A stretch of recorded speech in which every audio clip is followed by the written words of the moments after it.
ভ্রমণ হয়ে আসিতে হয়, ভ্রমণ হয়ে মধু পান করার লোভে আসিতে হয়। ভ্রমণ না হলে মধু পান করা সম্ভব হবে না। মতুং কোরতি বাচরুং পঙ্গুং লঙ্ঘয়তে গিরিম যতি কৃপাতমহং বন্দে পরমানন্দ মাধবম। যদি পরমানন্দ মাধবের যদি কিঞ্চিত মাত্র কৃপা বর্ষিত হয়, তাহলে কি হয়? বুবাও কথা বলিতে পারে, পঙ্গু পর্বত লঙ্ঘন করে ভগবানের নিত্য দানে জম ব্রহ্মা বরুণেন্দ্রম রুদ্র মারুতম স্তন্নন্তি দীপৈস্তবৈ বেদৈ সাঙ্গপদ ব্রহ্মপুরুষগায়ন্তি জম সামগাং জ্ঞানবস্থিত তদ্গতিনো মনসা পশ্যন্তি জম যোগিনো যশান্তম ন বিদু সুরাসিরগণ তস্मै নমো নমঃ। ভগবান প্রাণ গোবিন্দকে স্বয়ং ব্রহ্মা, যিনি ভগবান শ্রী বিষ্ণুর নাভি কমল থেকে সৃষ্টি হয়েছে বা ভগবান সৃষ্টি করেছেন, সেই কমল আসনে ব্রহ্মা সদাই ভগবানের নাম জপ করিতেছে, ধ্যানস্থ হয়ে ভগবানের রূপ দর্শন করিতেছে। আর তারা বলছে যে ব্রহ্মা, বরুণ, ইন্দ্র, রুদ্র, মরুত সবাই অহরহ ভগবানের নাম গুণগান কীর্তন করিতেছে। ধ্যান অবস্থিত তদ্গতন মনসা পশ্যন্তি যম যোগিনো। যোগী সেজে ধ্যানস্থ হয়ে সদাই ভগবানের অমৃত সুধা অমৃত নাম অহরহ জপ করিতেছে। যশান্তম ন বিদু সুরাসুরগণা দেবায় তস্मै নমো নমঃ। দেবাদিদেব মহাদেব স্বয়ং ভোলানাথ, তিনিও ভগবানের নাম, ভগবানের স্তোত্রম অহরহ পাঠ করিতেছে। ব্রহ্মা ভগবানের নাম উচ্চারণ করিতেছে। স্বয়ম্ভু নারদ শম্ভু কুমার কপিল মনু প্রহ্লাদ জনক বিষ্ম বলির বৈয়া সতীর বয়ম। পরম পিতা ব্রহ্মা এবং স্বয়ম্ভু নারদজি, যিনি নারায়ণ নারায়ণ নারায়ণ বলিতে বলিতে স্বর্গ মর্ত্য পাতাল ত্রিলোক ভ্রমণ করিতে পারে। সেই ত্রিলোক ভ্রমণকারী নারদ সদাই বিনা যন্ত্রের মাধ্যমে নারায়ণের নাম নিতেছে। আর আমরা এই কলিহত জীব কেমন করে উদ্ধার পাবো? যদি একবার হরে কৃষ্ণ মহামন্ত্র জপ না করি, হরি বল হরি বল। শ্রবণ কীর্তন, কীর্তন করিতে হবে, তৎসঙ্গে শ্রবণ করিতে হবে। তৎসঙ্গে কি করিতে হবে? হৃদয় দ্বারা হৃদয়ঙ্গম করিতে হবে, মন দ্বারা মনন করিতে হবে। মন্মনা ভব মতি বকিত মতি জাজি মম নমস্য কুরু মামেব এশ্বসি সত্যম তে প্রতি জানি প্রেষিনে। হে অর্জুন, শ্রীমদ্ ভগবদ গীতায় আমি প্রতিজ্ঞা করে বলছি যে ভক্তবৃন্দগণ আমাকে তার হৃদয় দ্বারা অনুধাবন করে, আমার কথা তার মুখ দ্বারা উচ্চারণ করে, মন দ্বারা মনন করে, আমাকে ভক্তি করে, আমাকে শ্রদ্ধা করে, আমি শ্রীমদ্ ভগবদ গীতায় প্রতিজ্ঞা করে বলছি আমি সেই ভক্তের হয়ে যাই। হরি বল। তাহলে যিনি দেবাদিদেব মহাদেব ভোলানাথ, তিনিও সদাই ভগবানের নাম নিতেছেন। আজ কি বার? সোমবার। আজ হলো কামিকা একাদশী। আজ ভগবানের সন্নিকটে আমরা সবাই আছি, হরিবাসরে আছি। কামিকা একাদশী তিথি। আর অন্যদিকে কি? আজ শ্রাবণ মাসের প্রথম সোমবার। বাবা ভোলানাথকে যদি জল প্রদান করিতে পারি, তাহলে কৃষ্ণ কৃপা প্রাপ্তি হবে। কারণ ভোলানাথ তিনি পরম বৈষ্ণব। তাই ভোলানাথকে এই শ্রাবণ মাসে কি করি? হয়, জল প্রদান করিতে হয়। যেহেতু এই মাসে আজ প্রথম সোমবার, অতি ভালো দিন, অতি শুভ দিন, কামিকা একাদশীর দিন, এই তিথিতে এই ভক্তের গৃহে শ্রীমদ্ ভগবত গীতা পাঠ আর সকল ভক্তের আগমন। প্রেম সে কহো মধুরী বৃন্দাবন। এই মধুরী বৃন্দাবনে সবাই আছে, আর সবাই থেকে শ্রীমতী রাধারানী ভগবান কৃষ্ণর অমৃত বাণী শ্রবণ করিতেছি। কয়েকটি শুভ লগ্নের মিলন। একদিকে সোমবারে ভগবান শিব ঠাকুরের আজ প্রথম শ্রাবণ মাসের প্রথম সোমবার, অন্যদিকে আজ কামিকা একাদশী তিথি। উভয় দিকটাই শুভ লগ্ন, শুভক্ষণ, শুভ মঙ্গল। তো যাই হোক, ভগবান প্রতিটি অধ্যায়ে অমৃত বৃষ্টি বর্ষণ করেছেন। শুক্লাম বাইরে দরম বিষ্ণু শশী বর্ণম চতুর্ভুজম প্রসন্ন বদনম ধ্যাত সর্ব বিঘ্ন উপশান্ত। যেখানে ভগবানের নাম নেওয়া হয়, সর্ব বিঘ্ন উপশান্ত, সকল আপদ বিপদ দূর হয়। অষ্টম অধ্যায় অক্ষর ব্রহ্ম যুগ।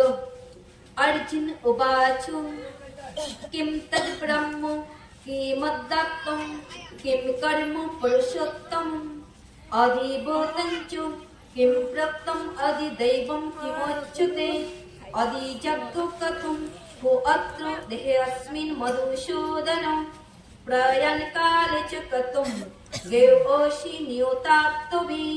श्री भगवान वाचो अकैरं ब्रह्म परमं स्वभावोत्तत्त्वम् उच्यते भूतो भावोद्भव करो विसर्ग कर्म संगितम् अविभूतं करो भावो पुरुषश्च अधिदैवतम् अधिजग्गो अवक्रो देहे देहभूतं वरम्।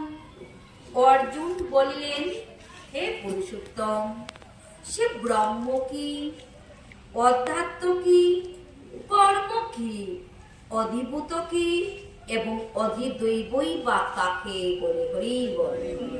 ভগবান শ্রীকৃষ্ণকে অষ্টম অধ্যায়ে অর্জুন প্রশ্ন করিলেন। কি প্রশ্ন করিলেন? যে ব্রহ্ম কি, কি বস্তু ব্রহ্ম, অধ্যাত্ম কি এবং এই জীবের কর্ম কি,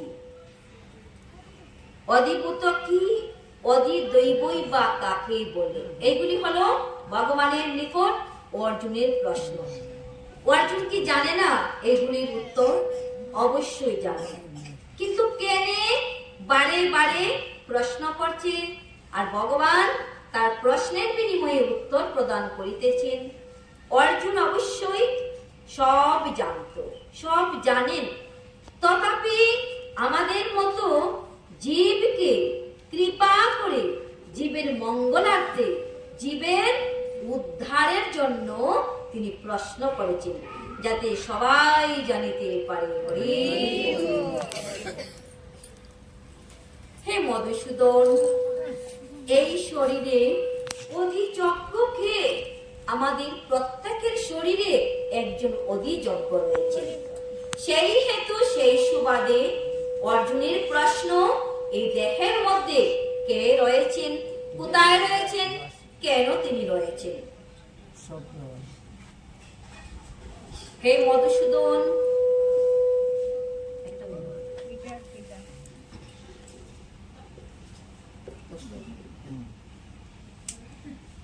হে মধুসূদন, এই দেহের মধ্যে অধিযজ্ঞ কে? তিনি কি রূপে দেহের মধ্যে আছেন?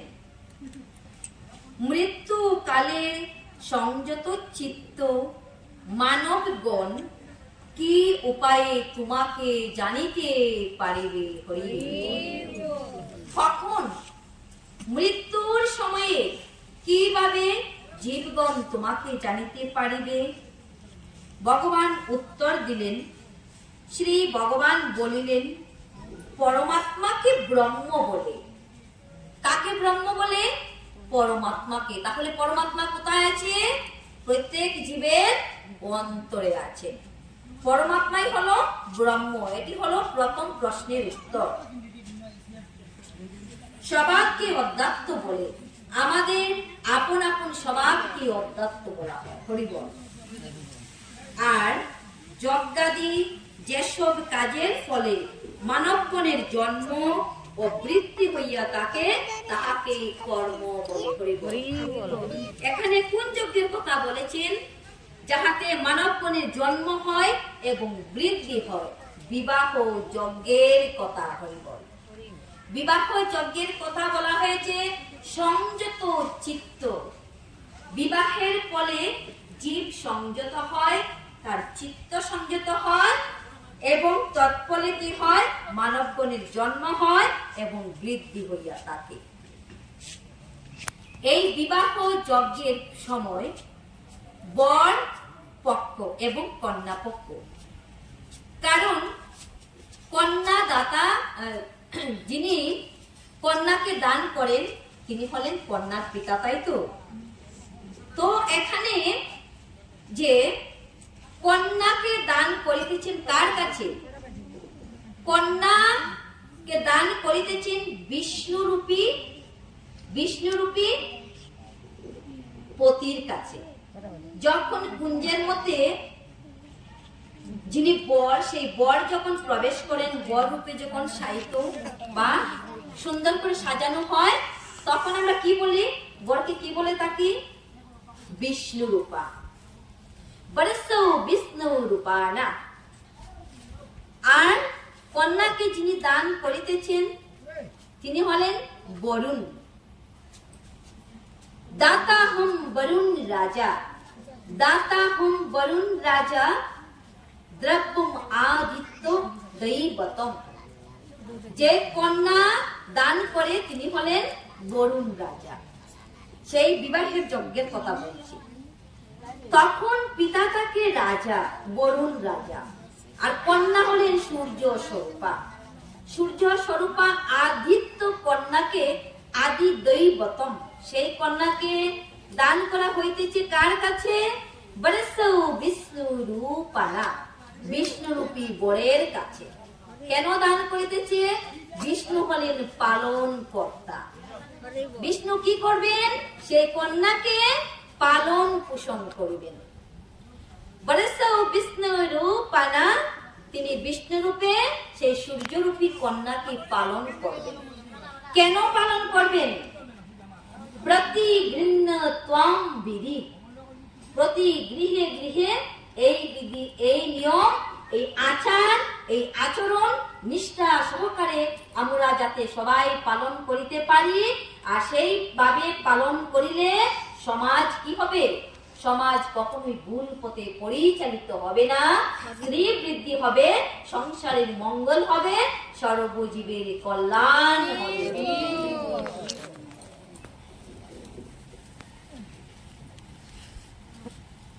হে অর্জুন, দেহাদি নশ্বর, পদার্থকে অধিভূত বলে। তাহলে অর্জুনকে বলছে এই যে দেহটা আমরা সবাই প্রাপ্ত হয়েছি, সেই দেহটা হলো নশ্বর। সেই দেহটা নশ্বর, তাই এই নশ্বর পদার্থকে অধিভূত বলে। অধিভূত কাকে বলে? এই দেহটাকে বলে। দেহটা কি হবে? আজ আছে, কাল নষ্ট হয়ে যাবে, নশ্বর। সেই দেহটা স্থায়ী নয়, দেহটা হলো নশ্বর। বসন্তি জীর্ণানি যথা বিহায় নবানি গৃহ্ণাতি নরোপরাণি, তথা শরীরানি বিহায় জীর্ণানি অন্যানি সংজ্ঞাতি নবানি দেহি। এই দেহটা বস্ত্রের সঙ্গে তুলনা করা হয়েছে। এই শাড়িটা কি? নতুন। এই দেহটা যতদিন কি থাকবে? সেই বস্ত্রের মতো নতুন থাকবে। সেই দেহটার খুব যত্ন হবে। হরি বল। বাসান্সি জীর্ণানি যথা বিহায় নবানি গৃহ্ণাতি তথা নরোপরাণি। আর এই দেহটা যখন বস্ত্রের মতো পুনরায় মলিন হয়ে যাবে, সেই যেমন বস্ত্রেরও মূল্য থাকবে না, সেই বস্ত্রটাকে পরিত্যাগ করব, ঠিক তদ্রূপ এই দেহের মধ্যে যিনি দেহি রয়েছেন, জীবাত্মা আছেন, পরমাত্মা আছেন, ভূতাত্মা, আত্মারাম, আত্মা রামেশ্বরম, সবাই এই দেহ ছেড়ে চলে যাবে। এই দেহে, নশ্বর দেহে তো থাকবে কি? নশ্বর দেহে কেউ থাকিবে না। প্রাণ পাখি কাছার ভিতর, অচিন পাখি কেমনে আসে যায়, আর ধরতে পারলে মনো বেরি দিতাম পাখির পায়। পাখিটাকে চিনলাম না, পাখিটাকে চিনতে গেলাম না। সেই পাখিটা চিনতাম যদি, তাহলে তাকে মনোবেরি পড়াতে পারতাম, মন মালা দিয়ে তাকে কি করিতে পারিতাম, আদর করে যত্ন করে তাকে তার দু চরণে আমি আমার মন দিয়ে আমি সেই মালা পরিয়ে তার চরণে পড়াতাম। হরি বল। তাই কাছার ভিতর থেকে অচিন পাখি তখনই চলে যাবে যখন এই দেহটা নশ্বর হবে। হরি বল। এই কথাটাই অর্জুন এখানে প্রশ্ন করেছেন ভগবানকে, আর জীব শিক্ষার হেতু ভগবান কৃষ্ণচন্দ্র অর্জুনকে বিস্তৃতভাবে ব্যাখ্যা করে বলছেন। হে অর্জুন, এই সকল দেখে যজ্ঞ ফল দাতা রূপে আমি হইলাম অধিযজ্ঞ। হরি বল। তাহলে দেহের মধ্যে অধিযজ্ঞ কে? ভগবান অর্জুনকে বলছে, হে অর্জুন, যজ্ঞ করার ফলে যে ফল